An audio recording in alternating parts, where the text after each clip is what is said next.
Yeah, yeah. Of this world's delight. God's nation under attack.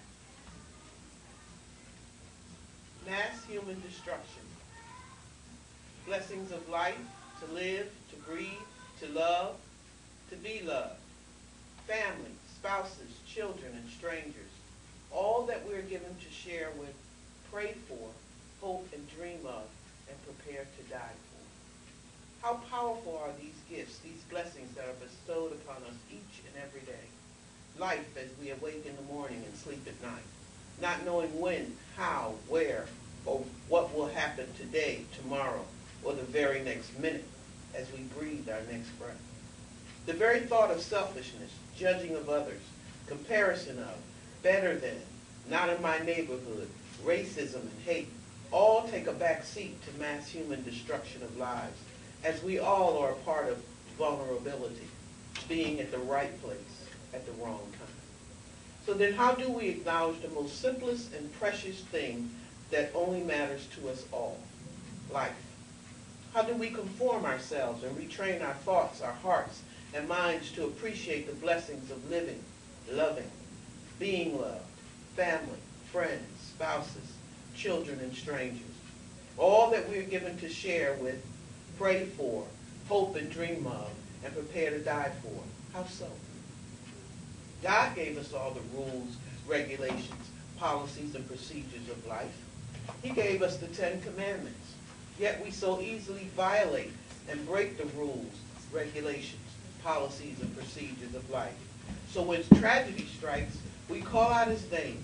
We call out his name every time. No, we as a nation of people can or will never control the out of control. But the more of us that stay in control and follow God's law, surely will provide a defense that will not and cannot penetrate society and our nation. Our government talks about giving back to times and situations we had in place decades ago to protect our nation and its people. Perhaps we all should go back and visit ourselves, what we left behind, what we have taken for granted in protecting ourselves. So when we cry out, oh my God, start putting our faith, trust, and respect back into God's law and order. Good afternoon, Wayne audience, and thank you for joining us today on Speaking of the Tongue. My name is Rita Harden, your hostess, author, poet, and founder of Community Advocates in Action. And the poem I just read is from my book, Speaking of the Tongue, Words of Spiritual Poetic Inspiration. And you may purchase my book at rosedogbooks.com or amazon.com. And trust me, folks, it's a great read and great food for the soul. I want to start out today talking a little bit about what's going on around the country. And I have a little blog that I want to share with you. The 2016 presidential campaign and race. You talk about exclusion. Our next president, leader of the American people of these United States, we talk about African Americans. When President Obama was elected, we expected him to be exclusively for us. That was the African Americans thinking. But he is the president of the United States, our leader of all Americans. Now, we are in this race where we see every day, all day, more about these candidates and their actual feelings about leadership. Who is in charge? Who calls the shots? They pick and choose what they want to discuss. They want to have what they want to have, and they want a president that is going to do that. But we as African Americans, and especially during African American History Month, really need to look at finding our own black history. Because I see day to day these political cable news shows, we watch the debates, we listen to the Republican side, and yet they talk nothing about anything to help or have all Americans included in the American process. The opportunities, voting rights that are available. We all do our part in some kind of way. But we all strive to do our best, but we're still not in charge. Yet we have a campaign right now going on with one side, the Republican side, those constituents who are for the #1 candidate, Donald Trump. They're fed up. They're fed up because it's finally now hit their pocket. Okay? African Americans are just a tiny portion of the middle class.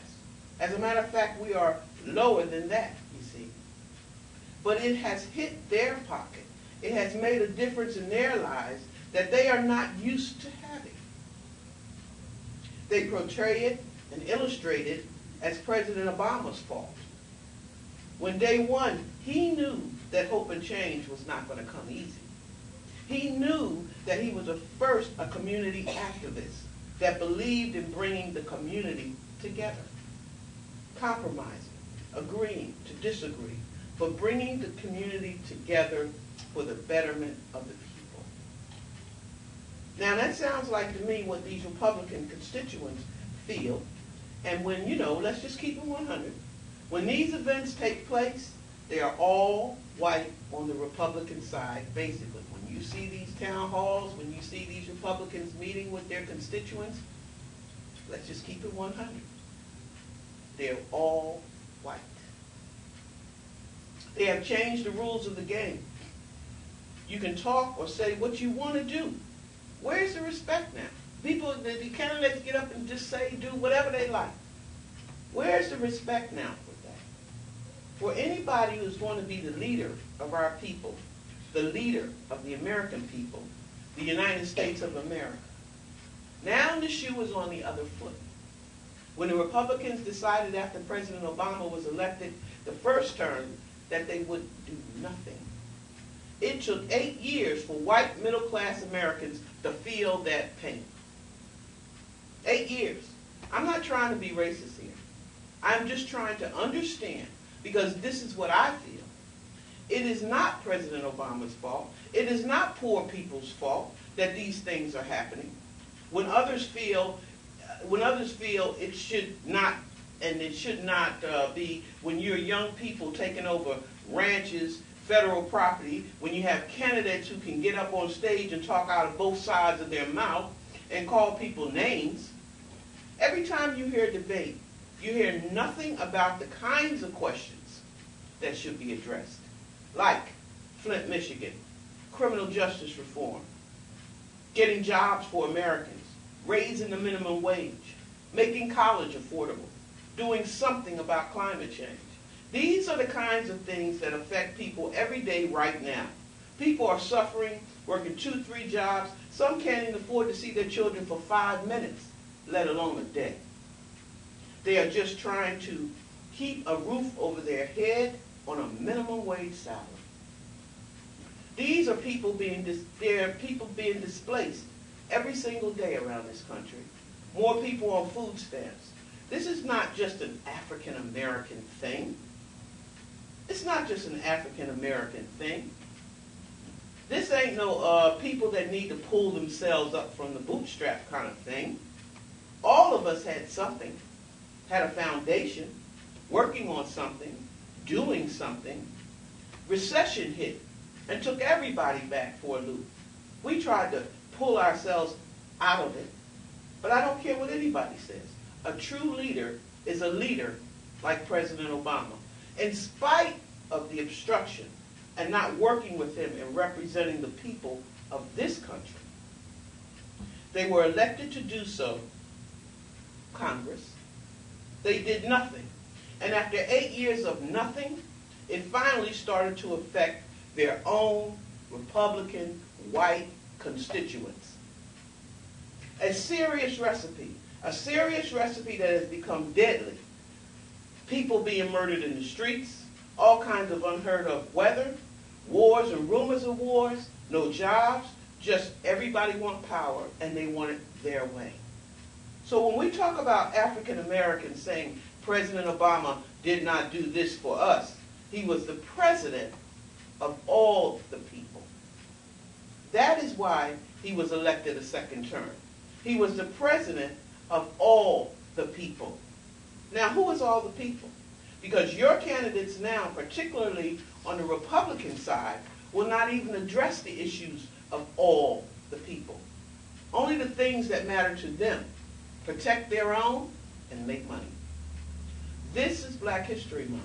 This is just my opinion from what I've listened to and what I've seen. Just my opinion. I just hope that we all just take a good look at what we're going into this month.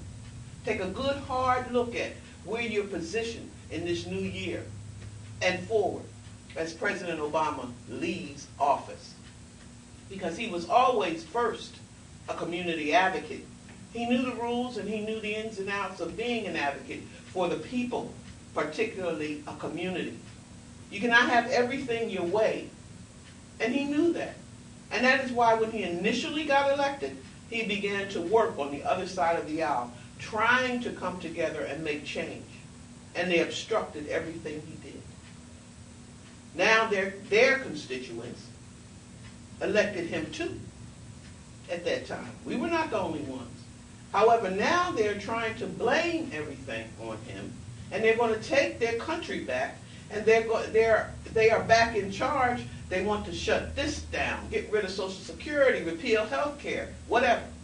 So we need to really pay attention to what is going to happen in this next year and where we are in that mix, in your family, with your children, because it's on. It's on. It is so desperate out here.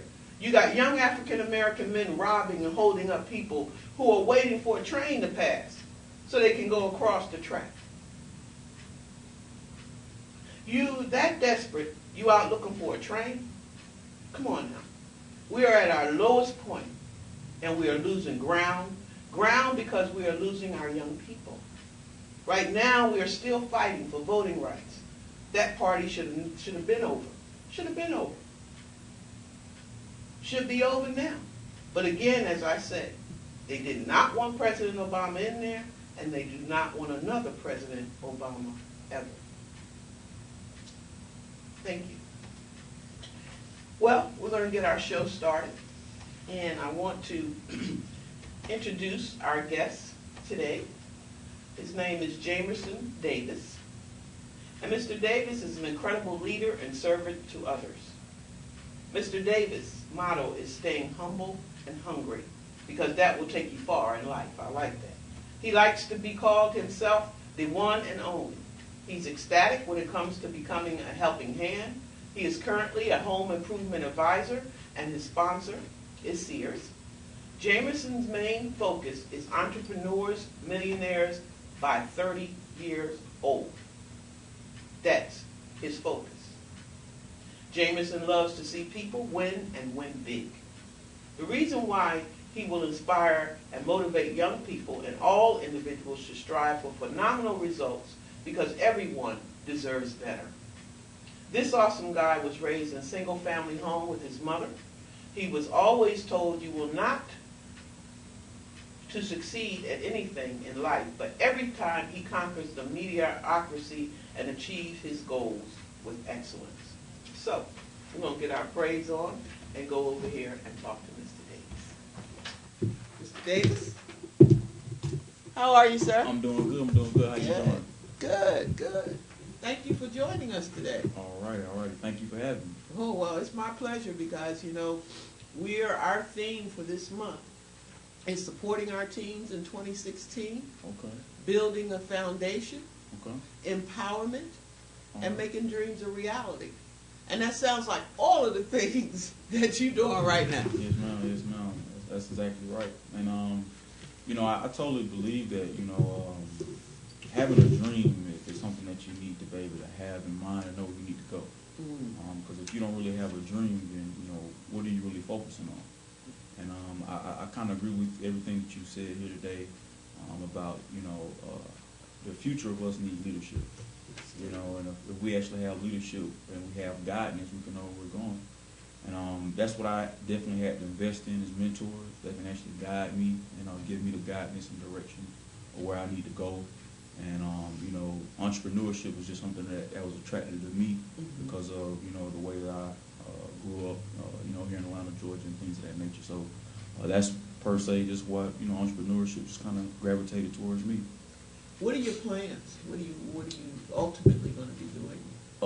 Ultimately, I really just want to help the people. I think a lot of us are not really mindful and educated, financially like we need to. Education is important, but I also think that financial education is even more important. Absolutely. And if we're actually more financial educated, and also with education, book learning, I think we'll be, an incredible country. Mm-hmm. It's particularly young people your age, right? Yep. And when you talk about being educated financially, how do you do that for yourself? Well, actually, I ran into a couple mentors, and they ran a couple things across me. One of the things that I personally didn't know about was about interest. Right? Mm-hmm. A lot of us don't know about it. We go to school and get a degree, and then when it's time to pay the loans, you're not really knowing what's going on. You just see you got to make that payment. Yeah. Uh-huh. So I definitely want to learn how to be able to tackle things such as principal. And also how interest actually works. Mm-hmm. So they actually educated me on, how to actually deduct, my student loans. And, currently right now, I think I have roughly about $6,000 left from student loans. Mm-hmm. And the way I was paying it was going to take me roughly, I think, to 2024. Mm-hmm. But when they actually showed me and educated me, if I actually make an additional payment, I could pay it off around this time next year. Isn't that fabulous? Mm-hmm. And so the difference is of interest, $5,000 to $500. So that's definitely a big difference. Mm-hmm. And like you say, a lot of college students may not know that. Mm-hmm. How are you getting the word out about that? How am I getting the word out about that? Well, I'm kind of working my way up. Okay. Working my way up, trying to touch each and every individual person, because a lot of people, like I said before, a lot of us don't know. Mm-hmm. A lot of us don't know where to go. Because they're not teaching that in school. Because I actually tried to take classes to try to learn about this stuff. I just wasn't successful finding it. Wow. So, on the aftermath of graduating, I just was blessed enough just to run into some good people to put me in a predicament to be able to, get the fundamentals and understanding of what I need to be able to do. Where did you graduate from? I went to, it was roughly, it was called DeKalb Technical College. Okay. And they changed the name halfway through to Georgia Piedmont Technical College, and that's off of Memorial Drive. Yes, I know exactly where it is. Mm-hmm. Yeah, so that's where I graduated with a computer and electrical engineering degree. Wonderful. And I'm not gonna say I tried very hard to get into the field, but as we know, it's very difficult and challenging to be able to get in, to the job market. And I didn't let it get me down for not actually getting there. I think just God had another plan. And so basically I found a couple things that can help me to maneuver my plan. I had to go through a lot of ups and downs. I had to go take job offers that I really didn't want. Mm-hmm. And I was just lucky enough to become a partnership with Sears, Mm-hmm. to be able to help them out for home improvement work for right now. Mm-hmm. And so that's basically what I do right now. And I think this just preparing me for entrepreneurship overall. Mm-hmm. So that's what I totally believe. Now, when you say that you were running into some difficulty or some obstacles with regards to the actual field that you studied for and degreed in, what kind of obstacles were they? What? Okay, well, basically, mostly when you go to school, you're supposed to graduate, get your resume ready, or you're actually supposed to have it prepared beforehand, and I had everything prepared. I actually had me a plan. I think it was roughly the year before I graduated. Mm-hmm. I wrote out a plan of all the jobs that I wanted to actually apply to, and all, the job that I really wanted to work. And I actually knew a lot of people. I knew a lot of people because of my mom, and also just personal people that I met for where I used to work. And I think I had roughly about 20 jobs, and then you got to kind of break it down to probably 10 and then 5. And I went through the list, and I was just applying to different jobs, and the jobs that I thought I was going to really get, I kept getting the letters of unfortunately, you're not going to be able to make this cut, or whatever the case might be. And I just kept applying. So pretty much I applied to maybe 20 jobs and kept getting unfortunately. So that can kind of discourage you as a person. Sure. But I just kind of looked up to God and just kind of asked him, is engineering me?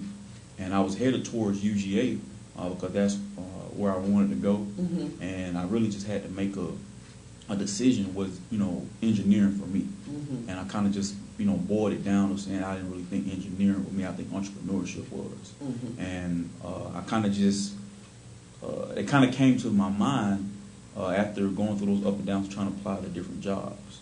Mhm. All the different jobs that I applied to, I don't think it was a bad thing. I think it was a better thing. It wasn't out to hurt me. I think it was out to help me. Now those responses that you got saying, unfortunately, Mhm. whatever, was a lot of it based on because you just got out of school, no experience, or you just don't know for sure how that? What do you think? I'm not really sure because I think in this society today, we live in a connection economy. And per se, really, a lot of people really don't have that much of experience when they, get hired coming out of college. Of course. And, it's only one or two things that you really need to have. You need to have the degree and you need to have the experience.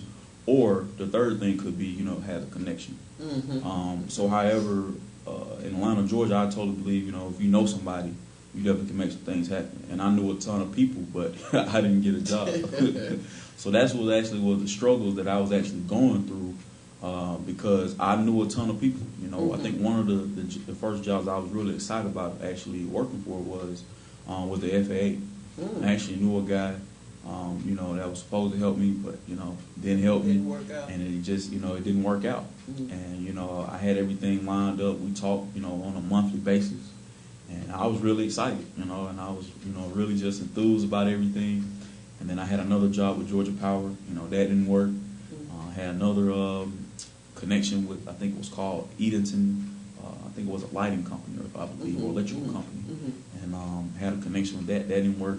And I just, like I say, over the course of time, I would just, applying to each job. Doors just closing. And it was closing. just, it was Now, just. what exactly were you applying for when you applied for these jobs? What would have been the job position or the title or whatever? Well, mostly once you get out, when you graduate school, it's either going to be not entrepreneurship, internships, right, or co-ops. Okay. So those were the two positions that I was trying to apply for because once you prove yourself that you can actually do the job and they actually like you and you're actually above and beyond the most common people that's trying to apply for a position, then they're going to mostly choose you or choose two for that position. Mm-hmm. And so that's what I was applying for. I was applying either for internships or co-ops. Mm-hmm. And, I just wasn't successfully.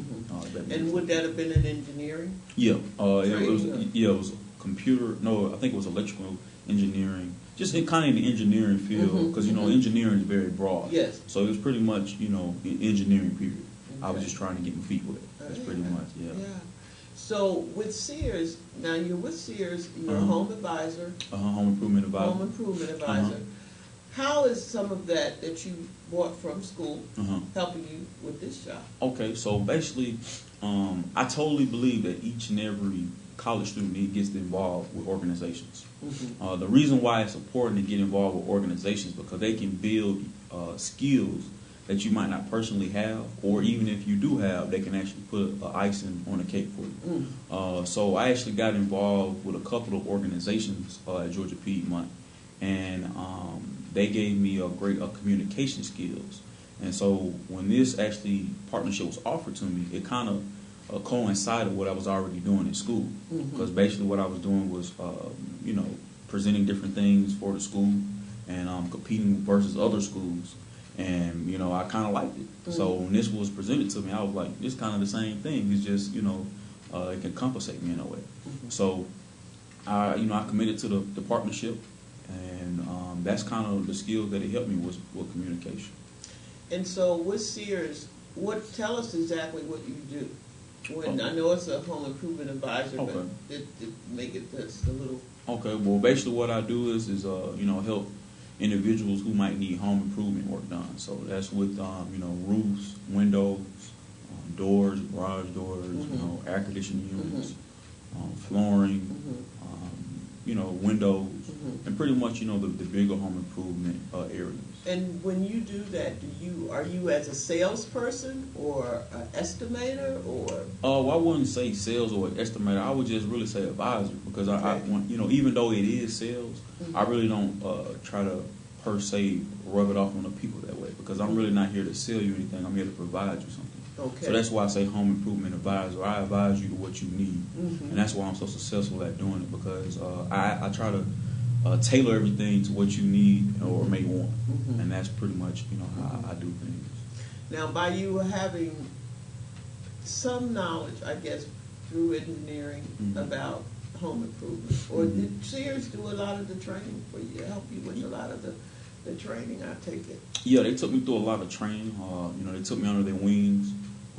After I committed myself to the partnership, and went through several courses about learning throughout different products and trying to learn how this works and what this actually means. Mhm. And so I went through several trainings, and after that, it's on to the races. And how long have you been with Sears now? I've been with Sears almost coming up on a year.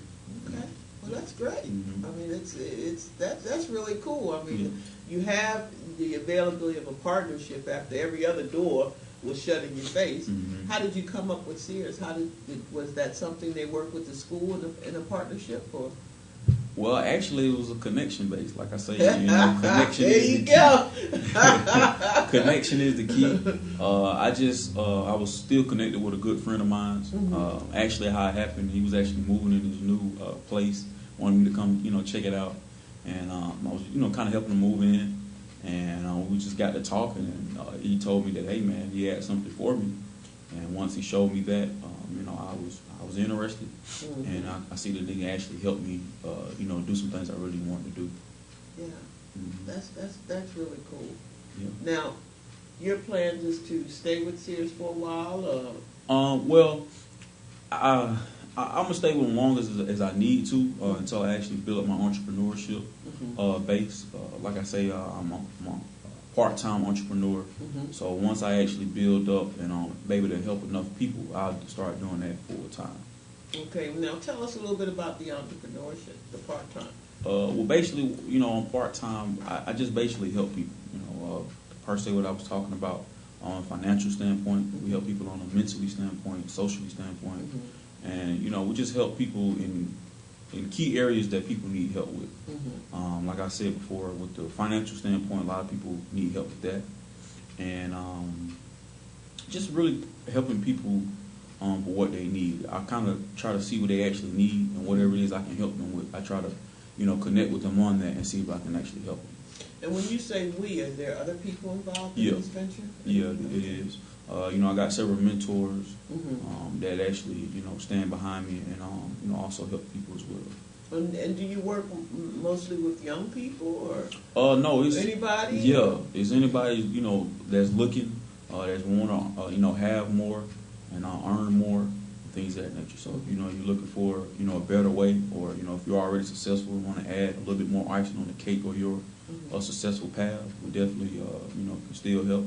I mean, the 6-figure earners that that you joined us, building our foundation from the ground up. Amen. So, it's for everybody. It's just for people who want more out of life and not what they actually have at a job. There's nothing wrong with a job, but I just always tell people, don't just be so satisfied with it. Yeah, I mean, it's so vast. I mean, there's so much you can do for yourself. And that's where a lot of people kind of get a little reserved, I guess I want to say, because they're afraid to step out there on faith. Mm-hmm. You've got to, like you say, build that base. Mm-hmm. You've got to have something to work with. That's that foundation. Mm-hmm. And a lot of people are afraid to do that. Yeah. Would you say? Yeah, I totally agree. It's kind of crazy, because a lot of things that I have done, it put me in a position where the most scariest times is the time when you really are being tested. Mm. So it's really testing that faith. And one of my mentors says that you just can't have faith. You got to have super faith. Mm. And once you have that super faith, it'll give you that type of boost of energy in the inside to take you to that next level. Mm-hmm. And that's basically, personal growth and self-development is the number one key to anything that you're trying to do, especially in entrepreneurship. And I totally believe that what they're actually offering to help people is the gateway to get you to where you're trying to go. I mean, it's several things that I can give you. One of the things that I want to share is that how they help people. They help a lot of people with finances. Also, they help people on a credit base. We've seen people credit scores go up, over 100 points. So there's various types of things that we actually do, as a company. So, what will you tell the young people your age, maybe some younger, in terms of what we're looking at now in this future right now? You have a lot of young people who still don't have their minds made up as to what they want to be or where they want to go. You have a lot of young people who are socially involved in the things that are happening around this country. Okay. And perhaps they're not even thinking about the other side of it. Okay. What you understand what I'm saying? What would you Well, I would just personally tell those individuals that you need to find something within that you're passionate about. If you're passionate about something, and then you do it when it's raining, or you do it when you're upset, or you do it just because, find something that you deeply care about, that you're passionate about doing, and I just say go after it. I definitely always say don't do anything that you don't like doing, and the like I said before, the future is now. And what I always try to tell people, it's a lot of distractions that can keep you from where you need to go. And I just totally believe, find something within that you're actually passionate about, and once you find whatever it is that you're passionate about, just go after it. Because right now we're looking at as I mentioned up here and talked about, we see so many young people that are being, let's say for instance with the candidate Bernie Sanders. Okay. We see all of these young people that are following this because they want minimum wage, they want it increased, all of the student loan debt, all of the things, banks and the whole nine. And do you get a lot of, because you have a lot of young friends, right?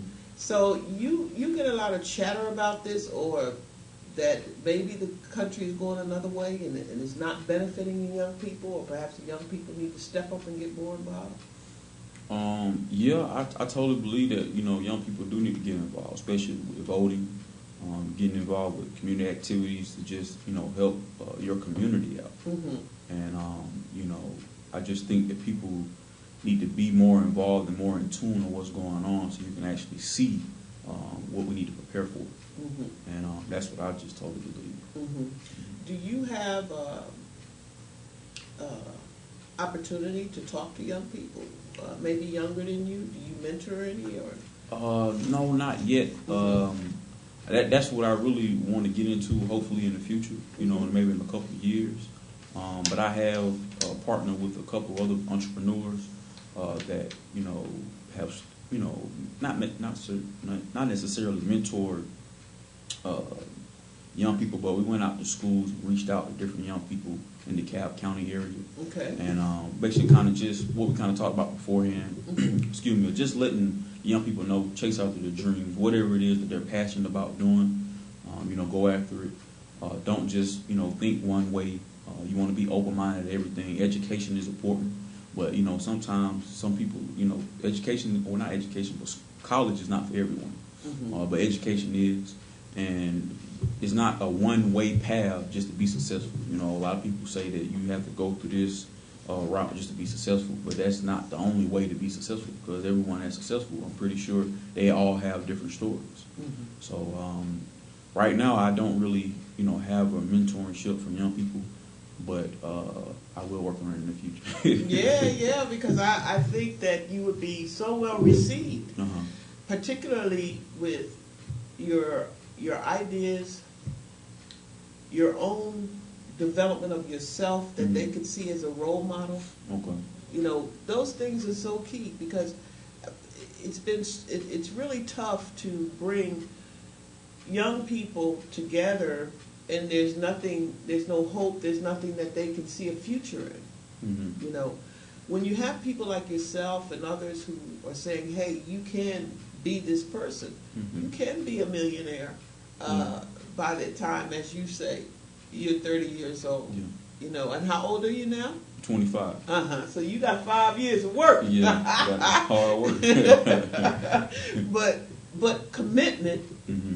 and dedication is That's what's is the drivers, Yeah. and it's what's gonna get you to that point. Mhm. You know, it's for me when I speak with young people a lot of times, and some of them may be younger than yourself, Mhm. or very much younger than yourself, but it's hard to get them to even think about a Mhm. future with what they're living with on a day-to-day basis. Okay. You see what I'm saying? Yeah.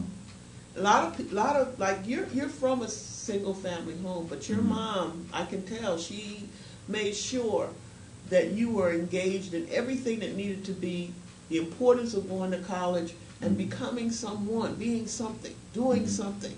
Mm-hmm. But you still have, unfortunately, we still have in our society Mhm. people who have lost hope, Mm-hmm. and young people who don't believe that anything no further than what they see at their front door when they come outside. Mm-hmm.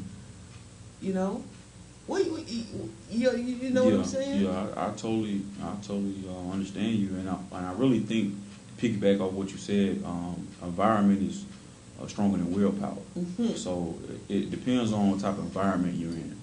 Actually, you know how I grew up. You know, the people I used to hang around and dealing in high school, they weren't per se, you know, just all good people. Mhm. But at the time, you know, my mom always used to tell me, you know, you want to be careful who you're hanging around, you know, be mindful of the people who you're with. And at the time, I really didn't understand that, you know. I'm just with a couple people I thought was cool. One thing I learned, you can't be cool and successful, but you can make successful cool. Okay, I like that. Yeah. You know, because go ahead. Yeah, but I mean, that's totally true. And, you know, the people I was hanging around then, you know, it just had me in an environment to do what they wanted to do. You know, Mhm. you know, I didn't commit any crimes or anything like that. Or I didn't rob anybody or anything Mhm, like that. I didn't sell drugs or anything. But, you know, just kind of being around them, I did things that probably wasn't in my character. Mhm. And after I actually seen I was out of character, I needed to hop back in my character, who I am, and you know, just stay who I am. And you know, once I'm true to myself, people actually see who I am, and they'll actually respect who I am. Absolutely. And so I just believe that it's your environment. It doesn't matter where you come from. It doesn't matter, you know, what street you stay on. Mhm. If you're working on yourself constantly, if you're actually, you know, you have your goals intact, you actually know where you're going in life, I'm telling you, your situation can change. But you have to change first. Yeah, and that's the part where, you know, people like you would be wonderful motivational speakers Mm-hmm. to these kinds of young people, Mm-hmm. because they need to hear that, but they need to hear it from their own peers. Mm-hmm. You know, I can talk to them, you know, but they can relate better to you. Yeah. You know, they see the product, they see the result, Mm-hmm. and that's where you want to get them headed. Mm-hmm. You know, that's the drivers there. Yeah. You know, and so it's important to hear the things that you're saying today, Mr. Davis, because a lot of young people don't really believe in themselves. There's so much going on, and it's very difficult to change that mindset Mhm. without ongoing mentorship, like as you talked about, Mhm. and personal development, Yeah. these kinds of things, and resources that would bring that to them. Mm-hmm. Yeah, I mean, that's key. Also, another thing that I have, you know, found after school is self-esteem. Mm-hmm. That's the biggest thing. A lot of people need to, you know, spend a lot of time with themselves and, you know, focus on personal growth, like I said before, because you can learn a lot by yourself, about yourself. You spend a lot of time by yourself, you can learn something, you know, things or two about yourself. Mm-hmm. And once you kind of work on your self-esteem, you know, work on your attitude, your character, your mindset, you know, anger, frustration, pain, whatever the case might be, you can learn how to deal with those things, because the people who wrote the books, people who actually have did these things or went through these things before us, they can actually tell you what to do so you can get through it. And then once you actually attack those areas and learn, you know, what not to do and what to do, you'll be a better person. You'll feel amazing every time you wake up. Absolutely, Yeah. because the first step for any young person that will want to do what you're doing or has aspirations to get to that level, they got to first understand who they are, Yeah. right? They have to first understand that they are somebody. They have to first know that there is hope. They have to believe in that before they can even move on to this entrepreneurial financial platform. And so that's where I'm getting at. I'm saying that there's a process. You know, you can see a young person say, "Oh, I want to do what you're doing," but there's things going on in the home, the environment that they see. They see you now. They could be sitting right there. They see you now. Okay, talking about all these things, and that's what they want. They may not tell me or you, but inside that's what they want. But then when they leave here and they go home, they look at this whole different environment, this whole different scenario, and say, "What, am I kidding myself?" Because that's all they know. They don't see anything else. They come out of the box, and all of their everything that's inside of them, their dreams, their hopes, they see all this. Oh wow, you know. And then when they go home, they crush with it. They look at I don't know what I was thinking about. You know, or their parents telling them, "No, you what are you talking about? Boy, go sit down somewhere." Yeah. You understand what I'm saying? I totally understand. Yeah, I would just. It's a lot of things like we kind of said before, but you kind of gotta become stronger mentally. Okay, you can't let people deter you from your dreams. It's gonna be people, you know, the ones closest to you. You know, actually, I'm not gonna say the worstest ones, but you know, they're kind of they're close to you for a reason, and they can actually discourage you because they're the one that's closest to you. But you can't let anybody, I don't care, you know, someone in your family, you know, friends, whoever, you can't let anyone deter you from your dreams. You gotta, you know, be focused. And once you're focused and you know exactly what you actually want, you just gotta go after it.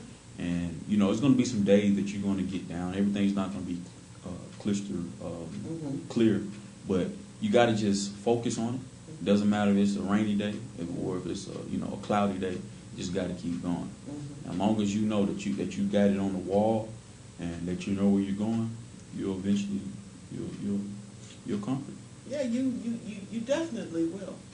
And when I hear from you that a lot of people feel that, well, you know, I should be able to do this anyway, irregardless. And when I hear from you that the people that are closer to you, like maybe your mom, your parent, or your brother, or your sister, or whatever, and you have to kind of weigh that too, because maybe they're not where they want to be. So then they become discouraging to that young person. They become discouraging that young person, talking about, you know, I ain't got it. Why should you have it? I mean, that's a mentality, a mindset that is in a lot of families in their own homes. Yeah. You know, and so that's why I say when we talk about getting young people engaged and believing in themselves and doing something outside of the box other than that 9 to 5 like you're talking about, and trying to create wealth and trying to become an entrepreneur, there's first those other hurdles that they have to get through. And that's why I see a lot of these organizations that are out here that are mentors, that are doing personal development, getting their self-esteem together, getting them to understand the responsibilities for themselves, you know, that's got to happen first. Yeah, I mean, that's true. My mentor says it's, you know, there's nothing wrong with a 9 to 5. It's just about what you're doing from 5 to 9. So, Amen. you know, you gotta, you know, if you're working hard in your job, it's not nothing. It's, you know, it's nothing wrong with working hard in your job, but it's more important to work hard on yourself. If you work hard on yourself, you'll make a fortune. That's what he said. You stuck on that, boy. I like that. You say you work hard, you make a fortune. And I believe it. It takes work. Yeah. You can't expect anybody to just put it in your hand and say, "Okay, here it is." You know, and it's not easy. No, it's not. It's not easy. That's what the mentor said. Yeah. You can't, it's not going to be overnight. No. And as you said, you have to build that base. You have to be consistent with what you're doing. You can't, divert from it and say, I'll get back to you tomorrow. It's an ongoing process that has to continue to happen. Yeah. That's true. Ongoing process that has to continue to happen. I totally agree. You got to just keep the faith, super faith. Super faith. Super faith. And you got to believe in what you want to do. Stay with like-minded people. That's one thing. The biggest Very thing. key. Yeah, that's one of the biggest things that I learned over the course of years. You got to stay around like-minded people because you could be doing something successful, and as we see, successful people all the time. Football players, athletes. When they're not around the appropriate people, we see how it can actually affect their lifestyle, and also their lives as well. So you want to stay grounded with like-minded people, and like we've been saying and preaching, you just got to stay committed to the goal, committed to what you're doing, and committed to where you're trying to go. Yeah, because it can be very easy. You can be very easily influenced. As they say, all that glitters is not gold. Yeah, that's true. Folks get excited when they see a little of this or a little of that and think that I don't need to go no further than this. I can keep it moving on this. And turns out the next day it's like, what happened? Where it's easy to get into, but it's really tough to get out of once you realize those mistakes that you have made. But I certainly know that as I said with our theme and what you're talking about, it really I'm really impressed with you as a young man because and that's why I wanted to have you come on to share where you've been, where you come from, where you've been, and where you are now. As I said, raised in a single parent home, it's not easy. Do you have other brothers and sisters? Nah, this is my brother and this is my sister right here. So. Oh, watch out now. So you're the only one. Yeah, that's why the one and only.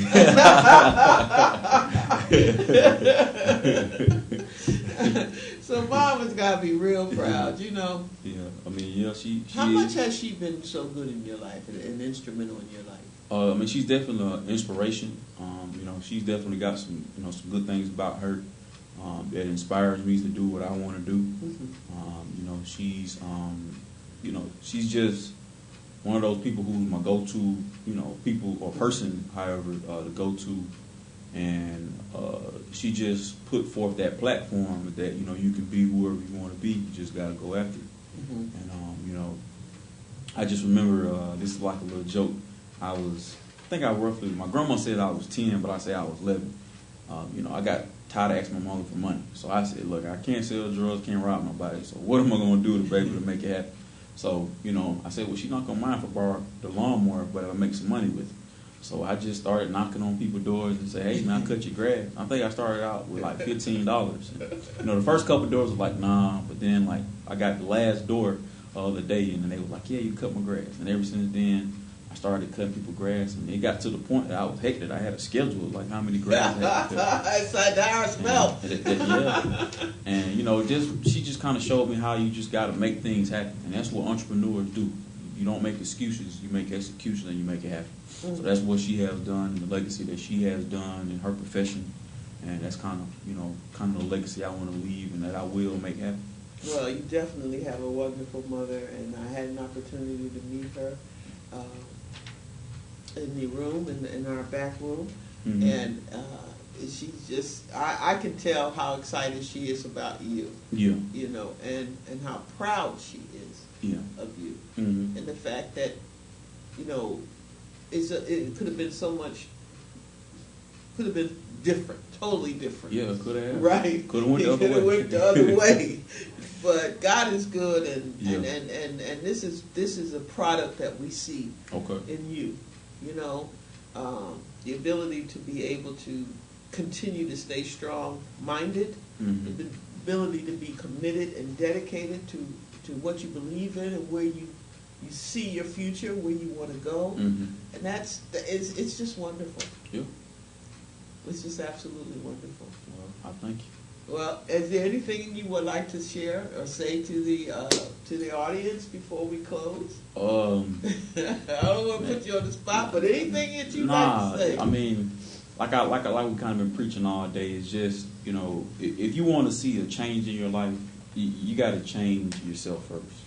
You know, because if you change yourself first, things before you would actually start to change. And then you got to be honest with yourself. You got to really make a change. Like, you can't change just today or tomorrow and then go back. It's got to be consistent. Yeah, it's got to be consistent. And once you make that change, I promise you, things will start to change for you. Well, I thank you again for joining us Oh, today. I thank you.